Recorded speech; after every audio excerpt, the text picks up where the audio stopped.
Windows display. Yeah, we're live. Wait, why do I have so small windows? So I mean, it's just participants tab, separate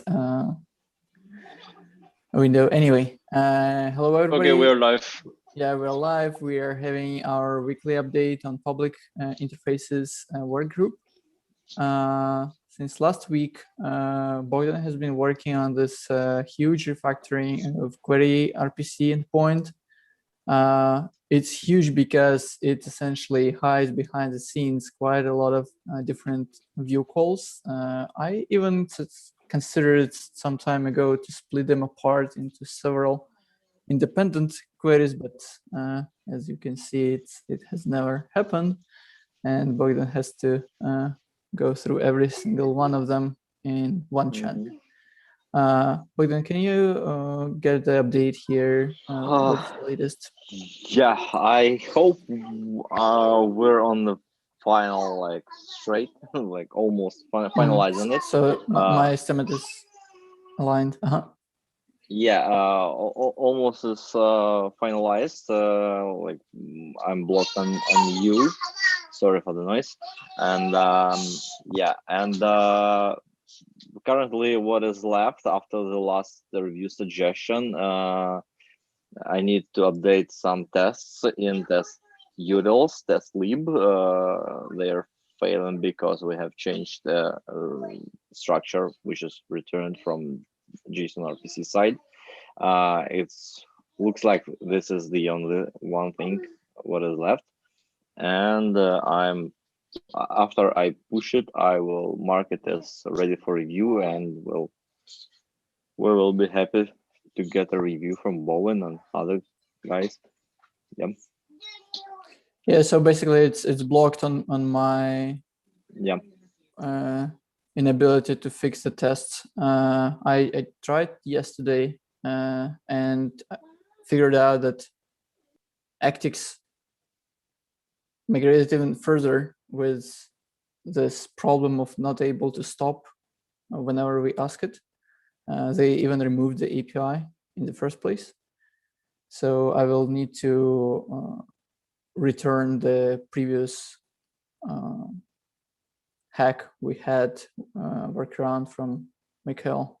I didn't expect that Actix would go that way instead of implementing it correctly, which is why I removed the original workaround in the first place. This time I need to get it back. But on my way, I also upgraded Actix once again to the latest. Some of the packages are now stable, so they're not beta. And hopefully the API will not change much since now. Yeah, and Bogdan, what's the latest with Indexer tutorial and Indexer in general?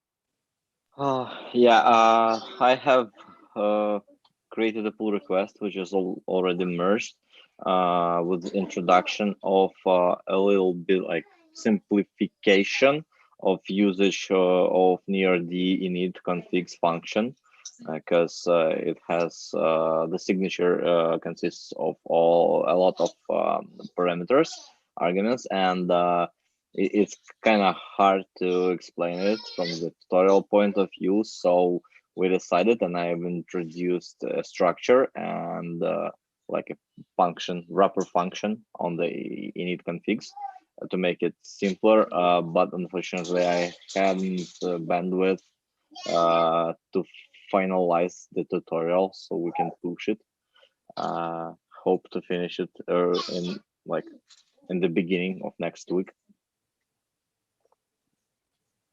Okay.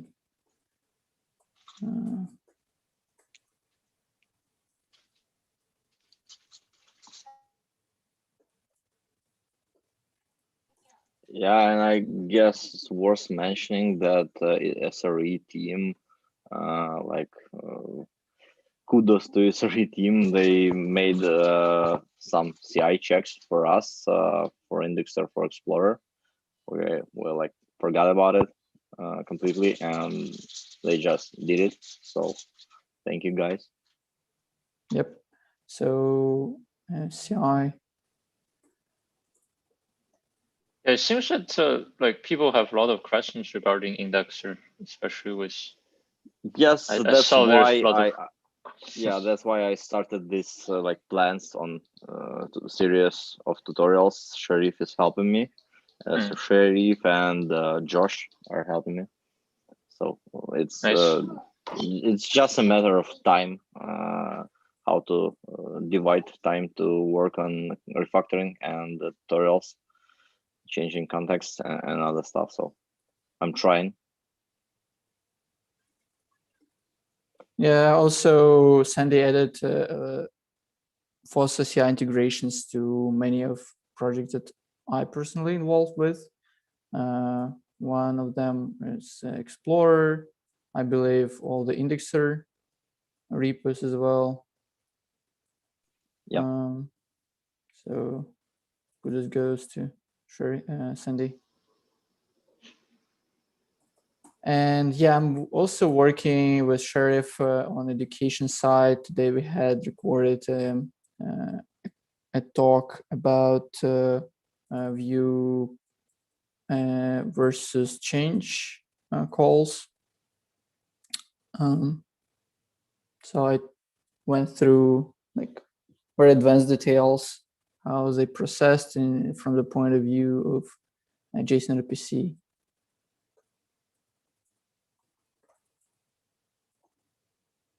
And what the implications are in general.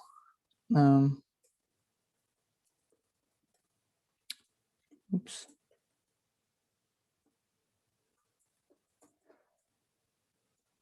Cool. So as to the plans, I'm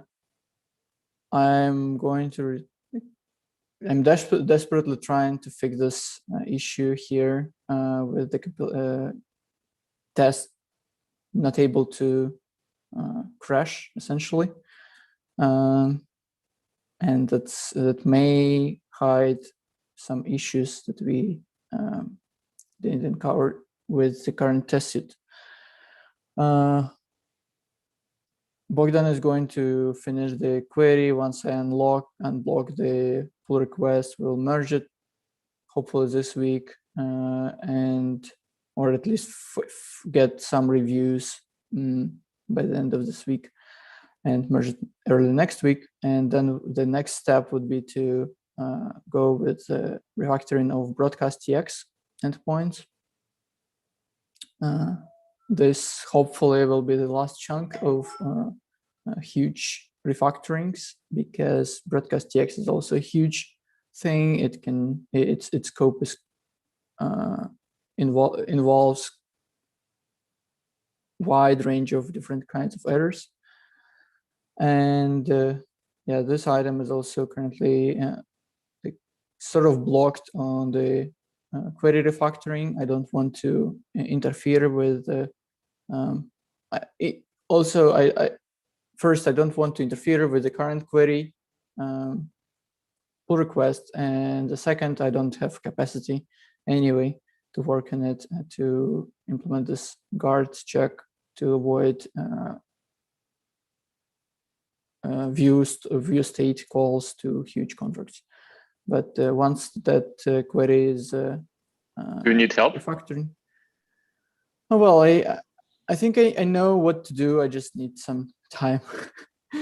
But I mean, this is like kind of important, right? Because okay, but I still think we need to land this first. So once that is, we need to learn. I see. Yeah, But the problem is that today that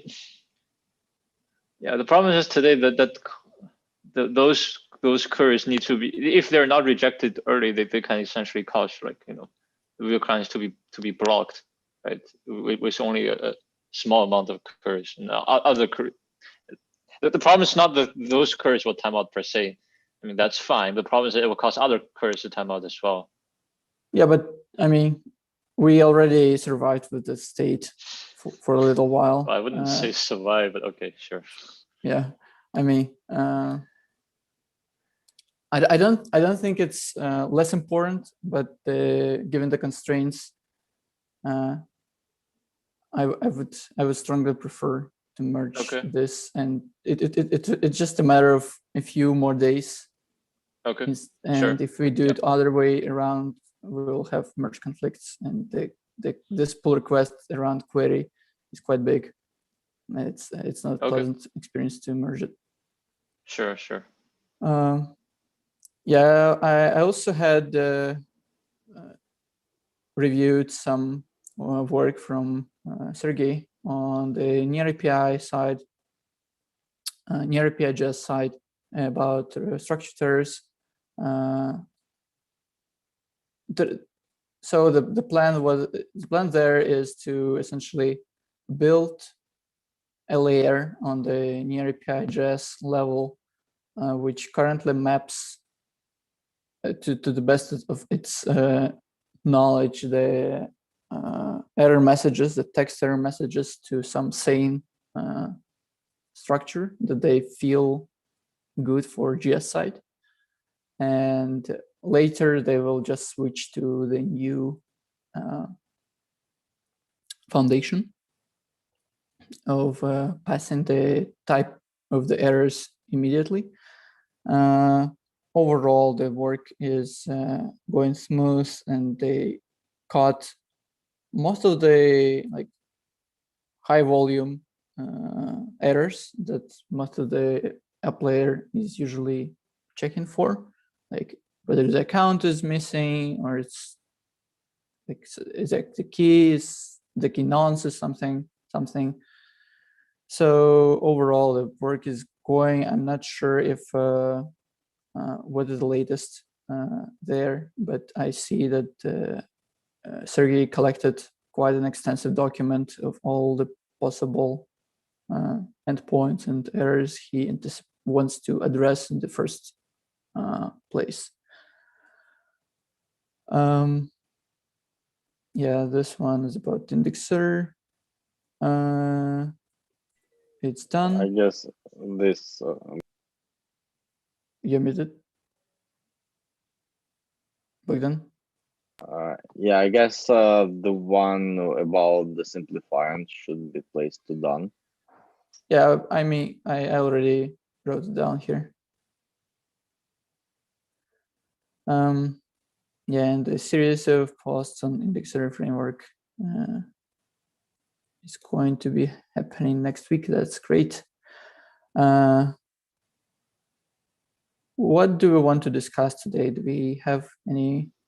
Yeah, I have two things.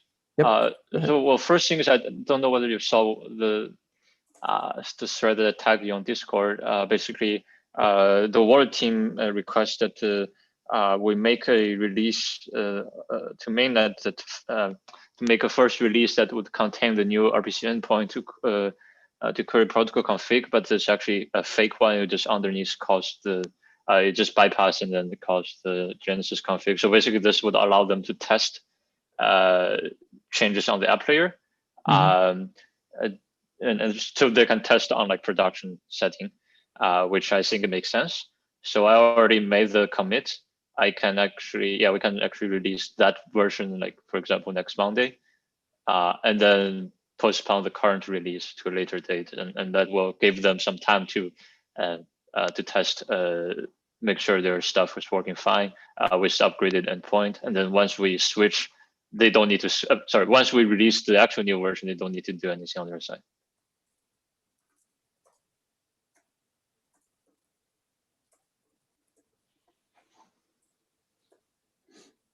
Yeah, sounds good. I saw the discussion. Haven't responded there, but yeah, definitely good idea. Though, if that was the intention, I guess we could have done this on the Near API.js side. I mean, just try to query this method. If it replies there is no such method, query another one. It will create twice as more latency and double request, but who cares on GS side? But I guess the question is going forward, should this be the model that we adopt, right? Like if we introduce a new RPC endpoint. Well, but you cannot always introduce such it in such a way, right? Oh, that's fair. That's fair. It just Okay, happened but to be then the like same. what's the, I guess then what's the strategy basically? So basically you're saying going forward it would be something like if they query and then like Well, let's say there is such an example where the wallet needs some new endpoint, right, to do something, and then it's released on testnet first, and then like what do they do now, because they need to make sure it's actually upgraded before it released to mainnet. Well, I guess my strategy would be to implement it on near API.js side. I even considered to do that. My pull request was about to, like, I was literally started with this idea, but then I realized, well, maybe we should actually, wait a sec. Let me see my pull request.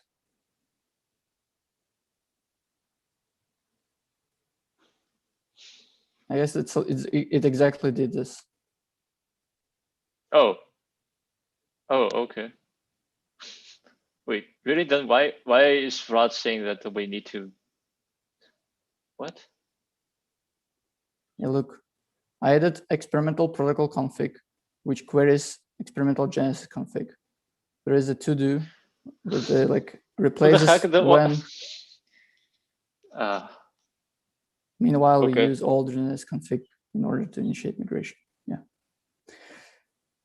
So that well, was then the there's intention. then there's no need for me to do any change on to release a new near core version. Then, like maybe I they're think just so. not aware of this. Well, Vlad reviewed it. What? Yeah, then I don't see why I need to. Yeah, maybe let's just discuss it there. Okay. Okay, that's weird.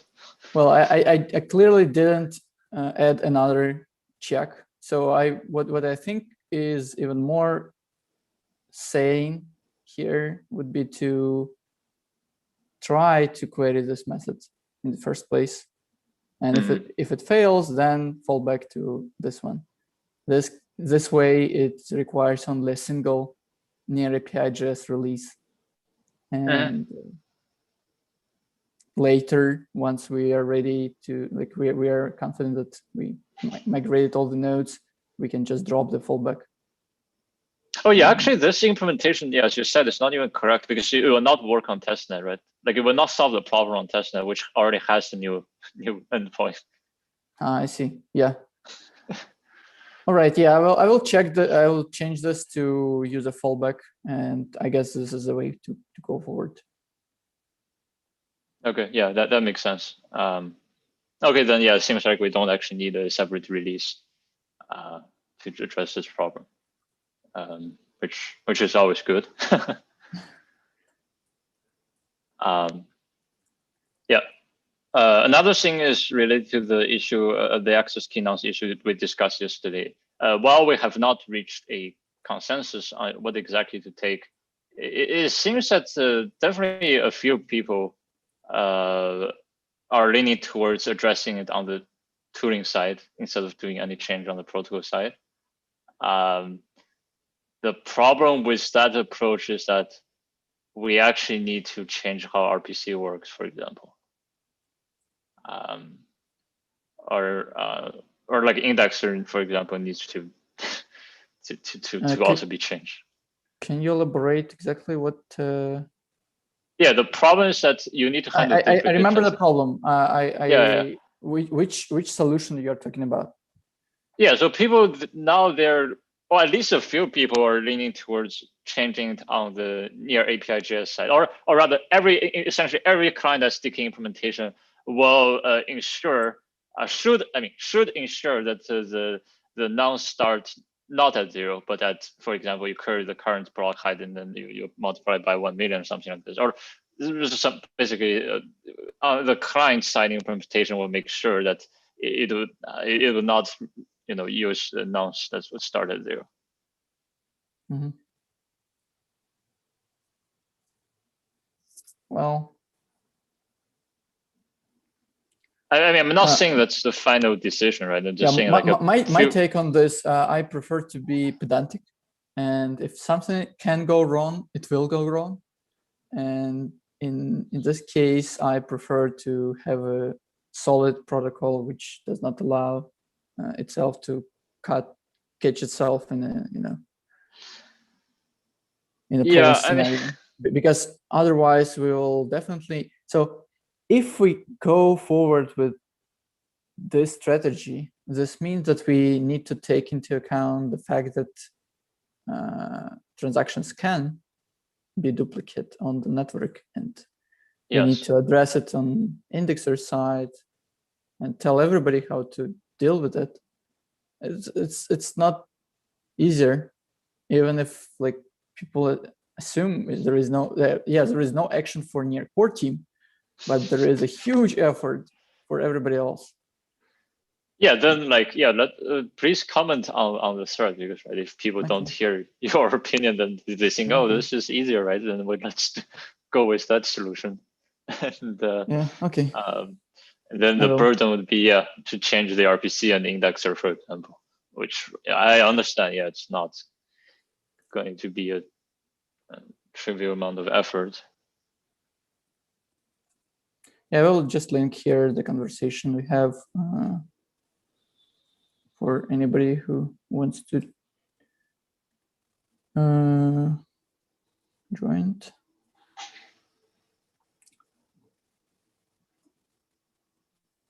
All right. Anything else? Yeah, I mean, I think that's it. And well, I think I wanted to say something else about this change. Let's see. So, okay, I guess the point is that you already have to handle this, right? Or like, are you saying that we just, like, if you actually want to fully index chain data, you already have to handle this? That's, I guess, that's a counter argument.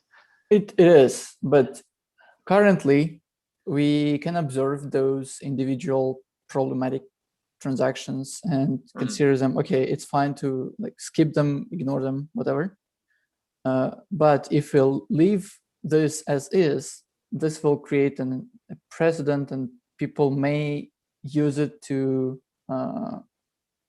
hide certain transactions from general indexer implementations. And in that case, we will be forced to implement some countermeasure to handle it. So that's my take. I think it's fine to ignore a single transaction. That's fair. Although the problem with like some, sure, on the indexer side, maybe you can say that. But what about, for example, like some integration that we're doing, right, with some third party who must track all transactions? Like basically, if you already have to do something on the Rosetta side, like specifically for that, then like that doesn't like actually reduce the, well, I mean, probably reduce some effort, right? But like it's, you kind of still already have to, unless you just hard code the transaction hash or something. Yeah. So. Okay. Well, I guess that's fair. Well, let me ask this question, because it bothers me. Can we somehow on the protocol level mark that transaction as something special, like hard code the value and do something about it? But what exactly? Like, what exactly do you want to do about? Like, we cannot remove it from history. That like it just you cannot move something from the history of blockchains. It just doesn't work that way. And like an archival node will have to like, I mean, unless we do a hard fork, I mean, which is not completely impossible, but I mean, that obviously requires a much larger discussion, because we cannot just easily do hard fork. Yeah, I totally understand. And if we don't do hard fork, then I just don't see any way to circumvent this problem. So there is no way to like sort of apply the migration or something like that. No, but like whatever you do, like the archival node still needs to, like unless you want to actually rewrite the history, which then like you might as well do a hard fork. Like that's essentially doing a hard fork. So, I mean, then yeah. Well, but I don't suggest to rewrite the whole history. It might be. Oh, you cannot, because all the state root, like you can. The problem is that you cannot just rewrite one block. It doesn't. Like, yeah. I understand that. I was still wanted to make sure that there is no workaround. I mean, yeah, it just. Maybe we should check with the partners we integrate with. I mean, I'm pretty sure they must track all transactions on chain. So they like pretty much you already have to handle things like this.